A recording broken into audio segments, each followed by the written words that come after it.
lagi dengan aku, Riri Talks.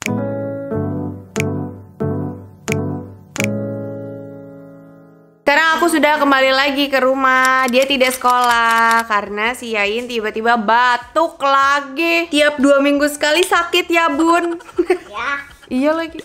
Nah, sekarang aku pengen ngebongkarin barang-barang yang kemarin aku beli di Mekah sama Madinah. Tadi kan sebelumnya udah ada cuplikan aku belanja sebelumnya ya, tapi ya aku nggak ngerekam banyak karena ribet. Dan sebenarnya emang aku nggak ada rencana mau ngevlog yang gimana-gimana sih, cuma paling ya dokumentasiin sesanggupnya aku, dan video sebelumnya itu ya itu sesanggupnya. Ini aku juga mau nge-share cerita-cerita umrohku, tapi lebih ke part Mekahnya ya, karena Madinahnya kan udah tayang kemarin. Jadi sekarang ceritanya seputar Mekahnya aja, pengalamanku umroh di Mekah sama beberapa barang yang kayaknya nggak ada di Indonesia, beberapa barang juga yang nggak disangka-sangka ternyata dibutuhin selama umroh. Nah, apa aja tuh? Kemarin panasnya itu sampai 43 derajat, ademnya itu hanya 37 derajat. Nah, bayangin deh tuh, anginnya itu rasanya kayak angin belakang blower AC. Nah, saking panasnya aku sampai beruntusan, tau nggak? Karena nggak kuat, panas banget, beruntusan plus bibirku iritasi karena panas banget. Jadi untuk menghadapi udara yang panas banget, lip balm itu nggak ngaruh ternyata. Untuk bibir ya benar-benar harus ekstra hidrasi, harus pakai lip oil. Kemarin aku sempat pakai Velvet lip mousse, sempat pakai lipstick, malah bikin bibirku makin iritasi. Jadi aku memutuskan selama umroh aku emang stop make upan, aku stop pakai lip pen warna-warni, aku hanya pakai lip oil atau lip balm aja gitu. Tapi lip balmnya itu bener-bener yang aku cari yang teksturnya buttery. Terus untuk lip oil ya lip oil, bener-bener oil gitu yang teksturnya thick gitu, dan itu lumayan membantuku ternyata untuk ngehidrasi bibirku supaya aman sampai beres perjalanan umroh. Terus habis itu di list umrohnya itu kan sempet ditulisin disuruh bawa payung ataupun topi ataupun semprotan untuk diisi air zam-zam untuk muka. Itu beneran ngaruh banget. Aku sih nggak pakai topi, tapi aku pakai payung, dan aku beli payungnya itu yang kecil gitu, bisa dilipat lagi. Plus ini tuh bener-bener UV blocker, di dalamnya hitam gitu. Jadi kayak sun blocker gitu loh. Kalau misalnya Gordon kan ada tuh yang bisa ngeblok matahari. Nah, ini payung ngeblok matahari. Bener-bener ternyata ngaruh banget. Ini tuh ada UPF-nya 50+, dan emang ngaruh banget pakai payung gitu. Jadinya rasanya adem gitu di saat orang-orang payungan tetap tembus. Aku enggak, karena dia ada sun blocking-nya gitu. Tuh. Mantep banget. Kan gede ya, lumayan. Aku bisa, ini payung bisa untuk 2 orang lah. Aku sama temanku biasanya berduaan pakai ini gitu. Jadi nggak perlu pakai topi. Tapi tetap aja yang namanya panas ya. Otomatis jidatnya karena lebih menonjol ya, jidatnya jadi lebih gelap dibandingkan area lainnya. Ini warna kulitku udah nggak rata, terus banyak bekas beruntusan pula. Alhamdulillahnya sisa bekasnya aja sih, sisa disamarkan aja. Terus ada satu barang yang aku nggak bawa dari Jakarta, beli di sana mahal, adalah obat tetes mata. Ini tuh obat tetes mata. Matanya bukan sembarang obat tetes mata, karena aku beli di apotik. Aku bilang aku butuh water drops untuk mata, eye drops gitu, untuk mata yang kering, karena saking panasnya mataku tuh kering sampai kalau merem panas gitu rasanya, terus merah gitu mataku karena nggak tahan sama angin panasnya. Ini kalau dirupiahin harganya 300 ribuan, isinya ada 30. Jadi dia tuh kayak sendositrol kan ya Pak, yang obat tetes mata ya kan, tuh kayak sendositrol yang biru deh kayaknya. Dia tuh modelnya satuan gini. Ini sekali satu tube ini bisa untuk 3 kali pakai seharian gitu. Nah, terus kan aku tawarin teman-temanku, ada yang mau buat beli, nggak ada yang mau. Rasanya tuh kalau waktu bisa diulang aku pengen bilang ke abang yang jualan, rohto, maksudnya rohto ya. Jadi mendingan bawa sih dari Jakarta. Kemarin aku nggak kepikiran buat bawa obat tetes mata yang cooling itu loh, yang rohto biru. Harusnya bawa itu sih. Terus aku juga sempat ngeliat ada deodoran di sana, si Lady Speed ini. Aku nggak tahu ini ada nggak sih di Indonesia. Aku nggak pernah lihat soalnya. Ini yang ada kandungan aloe veranya. Terus yang ini strawberry. Keteknya wangi stroberi sama aloe vera, kan lucu. Jadi aku beli. Wangi. Tapi kok yang stroberi? Oh, stroberi. Nggak, wanginya beneran stroberi. Enak. Aku beli 2 ini nih kayak barang-barang penting nggak penting ya, aku pengen aja. Nah, lanjut ke oleh-oleh. Aku beli gini. Kemarin tuh aku sempat ke kebun kurma, ngeliat sih kurma ajwa yang kecil-kecil itu kan yang paling mahal. Aku sukanya kurma yang itu. kurma? Enggak, udah dipetikin, jadi udah jadi gitu loh. Mama nggak metik, pohon kurmanya diuyak-uyak. Terus ternyata setelah aku bandingin harganya, si Alwi tuh sempat bilang kebun kurma tuh mahal katanya gitu. Terus ya udah, karena aku mikir kapan lagi ya, karena kan city tour untuk ke kebun kurma itu hanya sekali, jadi ya udah aku beli di situ gitu. Beli langsung 1 kilo karena titipannya papiku kan. Ternyata ini di Nabawi ya, pas aku mampir ke sekeliling Masjid Nabawi itu ada yang namanya, di Mekah juga ada, Siafa. Nama tokonya Siafa Dates, itu ada di Mekah, ada di Madinah. Ternyata dia emang lebih murah, 1 kilo, udah gitu kemasannya di wrap gitu, terus lebih cantik gitu karena ada packagingnya. Lebih murah lah, kalau misalnya dirupiahin mungkin jadinya kayak 300 ribuan, sedangkan di kebun kurma itu jadi 380 ribuan. Kira-kira bedanya segituan, 80 sampai 100 ribuan lah bedanya. Dan di Siafa ini tuh juga ada yang modelan kayak untuk oleh-oleh kecil-kecil gitu. Aku beli ini segini, kalau dirupiahin aku lupa deh berapa, kayak 100 ribuan gitu. Nih tuh kurma, tapi udah diolah, ada kacangnya dan lain sebagainya gitu. Ini kan lumayan ya buat oleh-oleh. Terus aku juga sempat beli nih di Mekah ya, parfum-parfum yang asli aku nggak tahu kenapa aku ngerasa di Mekah itu pilihan parfumnya lebih beragam lagi. Kayak semua toko tuh jualan parfum. Bahkan yang kecil-kecil itu, tahu kan parfum kecil-kecil yang model oles itu tuh kita bisa milih mau wangi yang mana. Opsinya tuh lebih banyak. Kalau misalnya di Mekah di toko-tokonya aku ngerasanya tuh langsung nih mau rodoh, mau wangi Mekah, mau wangi Ka'bah kayak gitu biasanya. Tapi kalau misalnya di Mekah itu kayak detail ingredients dan notes-nya itu bisa dijabarin satu-satu gitu, bisa milih. Serunya kayak gitu sih. Dan ini aku milih yang kasturi bakarat, sama aku milih yang patchouli. Nah, aku beli 6, terus di mix gitu wanginya, 3-3 jadinya gitu. Dan satuannya tuh harganya jadi cuma 16-15an rial, yang dimana kalau dirupiahin itu sekitar 30 ribuan lah. Enggak ya? 50 ribuan berarti. Terus ada 2 jajanan yang aku beli, tapi ini titipan sih, bukan buatku ya. Nih, ini si Taufik Ribs ini kata temenku enak banget. Kata Ayu, si Safari ini juga enak banget. Ada macam-macam rasa, aku ambil yang caramel crunch. Nih 2 ini. Tuh.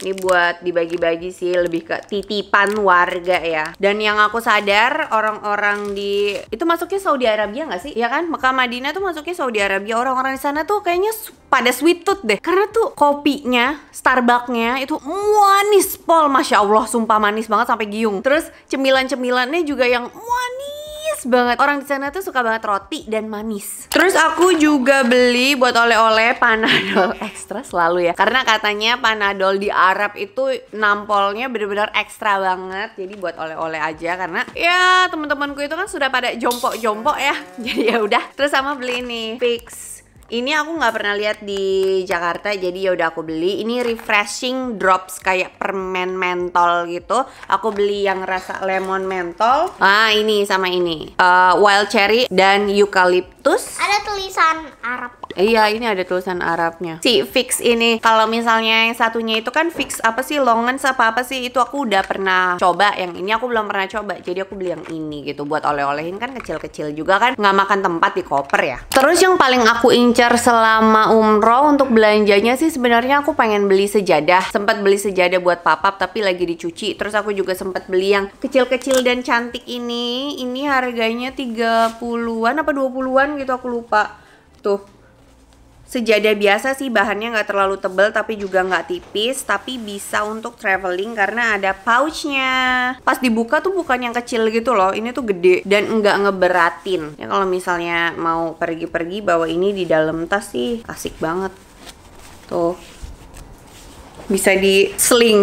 Nih buat mamiku sih, aku beliin buat Ebe sama aku juga. Sama si papap juga aku beliin, tapi bukan yang lipat, yang sajadah biasa tapi agak tebel gitu. Lanjut ke cerita selama umroh, terutama di Mekah. Aku ngerasa Madinah sama Mekah itu beda banget. Kalau Madinah itu lebih ke chill, nyaman, homey, terus nggak terlalu bising gitu. Mekah itu lebih banyak lagi orangnya. Terus kan masjidnya juga lebih gede lagi ya, kalau nggak salah tuh 2.500 hektar kalau nggak salah. Aku soalnya sama Vira sama Ayu tuh sempet ngitung berapa besar sih nih Masjidil Haram gitu. Terus bisa muat berapa orang, kira-kira 2 juta orang bisa masuk ke situ. Dan setiap sholat itu full, bener-bener full sampai pekarangan depan mall Clock Tower, tau gak sih, bener-bener full. Dan orangnya tuh beragam banget, beragamnya tuh bener-bener beragam, beraneka ragam ras dan manusia tuh ada di situ gitu. Cara sholatnya pun ya beda-beda sama kita, cara bajunya, cara berkerudungnya itu beda-beda semuanya. Terus yang paling bikin aku inget, aku tuh kan ke Mekah untuk umroh, itu nggak ada ekspektasi macam-macam. Aku hanya ingin bertaubat, udah gitu intinya, hanya ingin sholat taubat. Nggak berani mikir pengen nyium Ka'bah gitu, karena kayaknya tuh rasanya buat minta maaf aja sama Allah malu,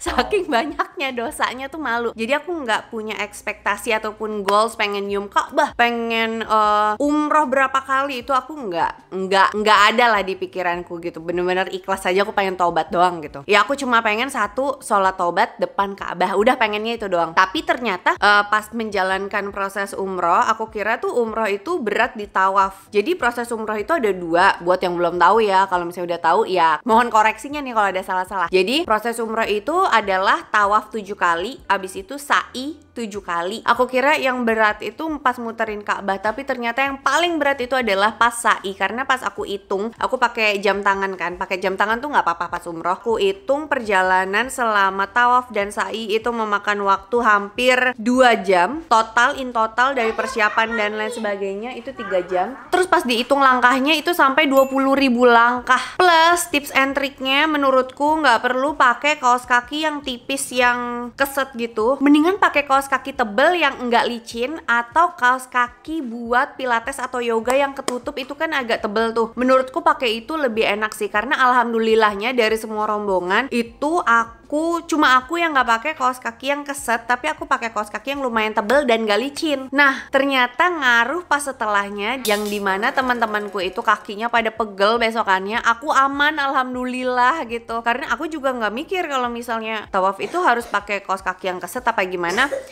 Aku nggak mikir, aku cuma pengen pakai from head to toe yang ternyaman, yang gak ribet gitu. Terus setelah beres tawaf dan sa'i itu beresnya tuh jam 2 malam ya beresnya, kalau nggak salah 2:30 nyampe hotel, istirahat. Aku nggak sanggup subuhan di masjid, jadi aku memilih untuk istirahat, nggak mau ngoyo, istirahat terus subuhannya di kamar hotel. Terus abis itu pagi-pagi itu sarapan, breakfast, sempat sama teman-temanku keliling mall dulu. Terus abis itu baru zuhurannya di masjid. Nah setelah zuhur menuju asar itu aku diajakin sih sama temanku, ayo gimana kalau misalnya kita cium Ka'bah gitu. Aku mikir ya udah boleh lah dicoba gitu, ayo deh coba gitu. Pas aku umroh itu juga lagi rame, aku ngeliat pas yang muterin Ka'bah dan yang orang-orang pada mau nyium Ka'bah itu juga full rame. Aku mikirin bisa nggak ya? Ya udahlah, bisa nggak bisa dicoba dulu aja gitu. Terus abis itu aku tuh coba muter 2 kali. Jadi kalau misalnya kita mau masuk Ka'bah itu nggak bisa langsung masuk nyerobot rombongan lurus tuh nggak bisa. Jadi harus ikut muter lama-lama ke kanan ke kiri, ke kanan ke kiri, sampai akhirnya aku mau nyoba nyium Hajar Aswad. Tapi aku mikir ini orang-orang di depanku gede-gede banget, astagfirullahaladzim, takut banget gitu. Aku berdua sama temanku, padahal sisa 2 orang lagi, cuma banyak yang nggak mau gantian gitu loh. Terus di depanku tiba-tiba ada ibu-ibu India pakai kain sari, kainnya kelilit sama ihram orang, ketarik gitu di depan mataku. Dia udah gini gitu, serem banget. Terus abis itu ya karena aku nggak tega, jadi aku bantuin tarikin kain sarinya, aku balikin ke ibunya, aku suruh pegang, Bu, pegang, jangan sampai ketarik sama orang lain. Terus abis itu temanku bilang kayaknya udah nggak kuat deh buat nyium Hajar Aswad, karena bener-bener itu sifat asli manusia keluar semua di situ. Akhirnya aku bergeser ke sebelah Hajar Aswad tuh pintu kalau nggak salah ya, pintu. Nah sebelah pintunya itu agak lapang gitu buat nyium Ka'bah. Ya udah aku di situ antri. Terus itu bener-bener ada, ini sisa 1 orang lagi nih di depanku. Nih orang nih nggak mau udahan, lama banget. Itu masuknya zolim nggak sih? Kayak dia tuh merasa Ka'bah milik dia sendiri. Aku hampir aja lupa diri, aku hampir kayak mau nepok, pengen gitu rasanya kayak astagfirullahaladzim, tapi aku milih ya udah diem aja, cuma astagfirullahaladzim, kalau emang boleh ya diizinkan nyium Ka'bah, tapi kalau nggak boleh ya udah nggak apa-apa gitu. Yang penting aku udah melihat dari dekat. Tiba-tiba si Vira ditarik sama ibu-ibu suruh nyium Ka'bah, terus Vira narik Ayu narik aku juga nggak berani doa lama-lama, aku cuma doanya ya Allah terima kasih udah diizinkan, maaf jika ada kesalahanku selama ini yang disengaja maupun tidak, dan semoga segala doa terbaikku dijabah olehmu. Udah doanya cuma gitu doang. Terus habis itu aku langsung mundur narik yang belakangku, aku nggak tahu siapa. Terus udah aku pokoknya nggak mau lama-lama karena aku mikir antreannya tuh banyak banget gitu. Aku bisa nyium walaupun cuma sebentar, ya udah nggak apa-apa gitu, yang penting bisa. Terus habis itu ya udah pulang. Habis udah beres nyium Ka'bah, habis itu aku sempat sholat lagi ke pinggiran yang antara, ada sisi yang dimana katanya kalau sholat di situ insya Allah dijabah sama Allah lah gitu. Padahal menurutku dimanapun ya insya Allah dikabulkan gitu kan. Tapi ya aku melipir gitu sama teman-temanku sholat di situ. Selalu kalau sholat di situ tuh aku sholatnya ya sholat tahiyatul masjid, sholat taubat, ya itu aja sih. Sama biasanya sholat sunnah sebelum sholat wajibnya gitu. Abis udah beres, ya abis itu balik lagi ke hotel. Terus asaran kalau nggak salah, apa asaran dulu baru ini, aku juga lupa urutannya gimana. Aku kan selama umroh ini tuh agak deg-degan ya, karena minum obat penahan haid gitu, tunda haid, karena emang perjalanannya itu pas banget di tanggal haidku. Nah pas aku balik hotel, pembalutku alhamdulillahnya bersih, tapi pas aku pipis itu keluar darah yang menggumpal-gumpal. Kalian paham gak sih kalau haid ditunda-tunda? Nah abis itu aku nggak minum obat tunda haid lagi, aku biarkan aja. Ya abis itu lepas haid gitu. Jadi 2 hari sebelum balik Jakarta aku haid dan nggak bisa masuk ke masjid lagi gitu. Jadi ya udah selama orang-orang ibadah, aku di kamar aja. Aku kan boleh kan ngaji yang ada artinya, sama aku zikiran aja. Nah pas orang-orang udah balik ke hotel, aku jalan-jalan sendirian gitu. Dan alhamdulillahnya sekarang di Mekah maupun Madinah buat jalan-jalan sendirian tuh udah nyaman dan udah aman, insya Allah, alhamdulillah. Jadi aku bisa berkelana dan berkeliling sendiri di sekitar hotel aja sih, nggak kemana-mana. Sekian cerita umroh dan haul belanja aku selama umroh. Aku nggak belanja yang terlalu banyak. Aku juga nggak belanja makeup-makeupan karena pas aku cek aku ngerasa kayaknya lokal brands udah lebih oke deh, karena aku compare-nya sama lokal brands gitu. Takutnya aku beli mubazir nggak kepake dan nggak cocok juga, jadi ya aku nggak beli. Aku beli yang bener-bener bakal kepake aja gitu. Dan ya belinya paling hanya sekitar cemilan, obat-obatan, kopi buat papap, itu aja sih. Doanya semoga bisa kembali lagi umroh dengan kapannya yang spesifik di dalam hati aja. Astagfirullahaladzim, Ralin. Semoga bisa balik lagi sama Yayin dan papap, karena nggak tahu kenapa nih si Yayin tiba-tiba ngomong pengen ikutan umroh juga. Padahal tadinya dia nggak mau, tiba-tiba dia pengen. Ya mudah-mudahan bisa kembali lagi. Begitu juga dengan kalian. Semoga semua yang nonton video ini bisa terpanggil, karena umroh itu beneran bukan tentang si kaya ataupun si miskin, si mampu ataupun tidak mampu, tapi bener-bener kalau misalnya udah panggilan lewat jalan apapun bisa. Aku ngeliat kemarin yang pemenang giveaway umroh, ya Allah, umroh bareng Scarlett ya, Masya Allah banget. Ada yang guru ngaji, ada yang ART, ada yang penjual tahu keliling. Pemenangnya tuh bener-bener diseleksi dengan selektif sama Scarlett, salut sih. Ya udah, sekian videonya. Makasih banyak buat kalian yang udah nonton videonya dari awal sampai habis. It means a lot for me. Jangan lupa buat tinggalin jejak dengan klik like dan subscribe channel YouTube aku. Udah, terus jangan lupa juga untuk aktifin bel notifikasi kalian supaya kalian jadi Jamet Squad aku yang pertama tahu kalau misalnya ada video baru yang diupload di channel YouTube ini. Once again, thank you guys for watching and also next time. Bye!